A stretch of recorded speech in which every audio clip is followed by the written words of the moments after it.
Bonjour, je suis Annie Lobé, journaliste scientifique, et je voulais vous montrer les champs magnétiques émis par deux types d'ampoules disponibles sur le marché, les ampoules à incandescence et les ampoules basse consommation. Je vais d'abord installer l'ampoule à incandescence.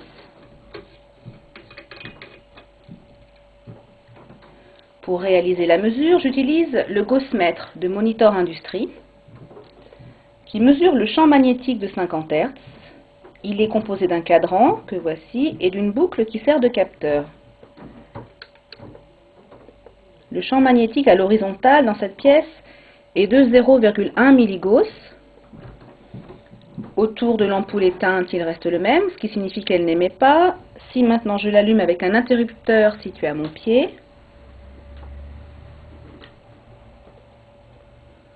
pas de changement, pas d'émission. Si maintenant je remplace cette ampoule à incandescence par une ampoule basse consommation,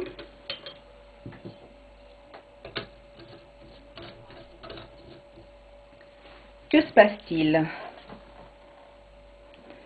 Ampoule éteinte, le champ magnétique reste le même, toujours pas d'émission. Si maintenant je l'allume, là c'est très différent. Il faut changer d'échelle pour réaliser la mesure. On est ici à plus de 25 milligauss. Si je l'éteins, ça redescend.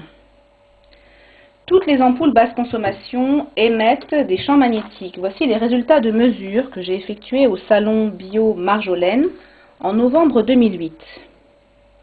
Il y avait 3 stands qui proposaient ces ampoules, l'essentiel, Interlux et Bien-être matériaux.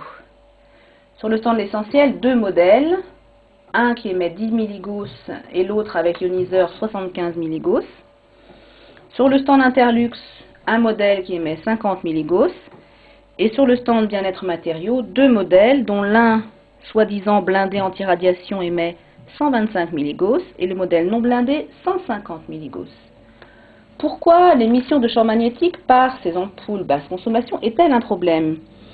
Eh bien parce que ces champs magnétiques ont été classés parmi les cancérogènes possibles par l'Organisation mondiale de la santé et l'Agence internationale de recherche sur le cancer qui a publié en 2002 une monographie sur les champs électriques et magnétiques qui se concluait par la phrase suivante: les champs électromagnétiques de fréquence extrêmement basse sont des cancérogènes possibles pour l'homme. Groupe 2B. Vous voyez, c'est écrit en anglais. Ce document n'a été publié malheureusement qu'en anglais. Ce qui a été publié en français, c'est une autre information sur ces ampoules, le fait qu'elles contiennent du mercure. Publié depuis octobre 2003 par Environnement Magazine, dans un hors-série qui contenait un article sur ces ampoules, qui incitait à consommer ces ampoules, mais se concluait quand même par la phrase suivante: seul bémol, elles contiennent un peu de mercure, un métal toxique, et doivent donc être jetées en tant que déchets dangereux. Le fait qu'elles contiennent du mercure pose également problème quand vous cassez par inadvertance une ampoule chez vous. Donc elles émettent des basses fréquences, elles contiennent du mercure et elles émettent également des radiofréquences, ces ampoules. Voici les résultats de mesures effectuées par le CRIREM, le Centre de recherche et d'information indépendante sur les rayonnements électromagnétiques. Pierre Leruse a mesuré des radiofréquences jusqu'à 200 volts par mètre, alors que la valeur limite en vigueur est de 27 volts par mètre. Ce qui signifie que ces ampoules ne sont même pas réglementaires.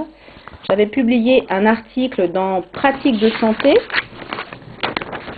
santé le 15 juillet 2008, un article que vous pouvez d'ailleurs lire sur le site Santé Publique Édition.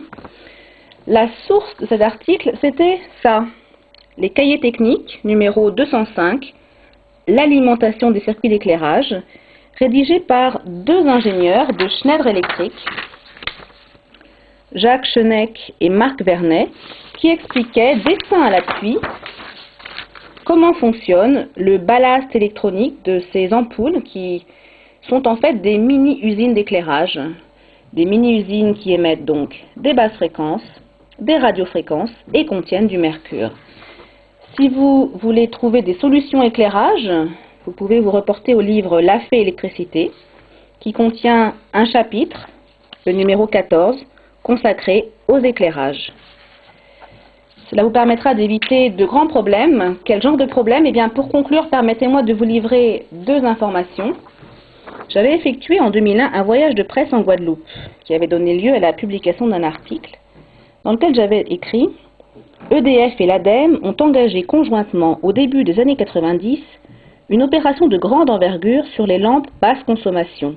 En 5 mois, 350 000 ont été acquises par 43 000 foyers. » C'était donc il y a 8 ans, et que constate-t-on aujourd'hui en Guadeloupe? Une information donnée par le magazine Alternative Santé de janvier 2009. Eh bien, en Guadeloupe, il y a actuellement un pic mondial de l'incidence du cancer de la prostate. Ces deux informations pourraient-elles être liées? Eh bien, permettez-moi d'en faire l'hypothèse et de vous suggérer de ne pas utiliser ces ampoules basse consommation.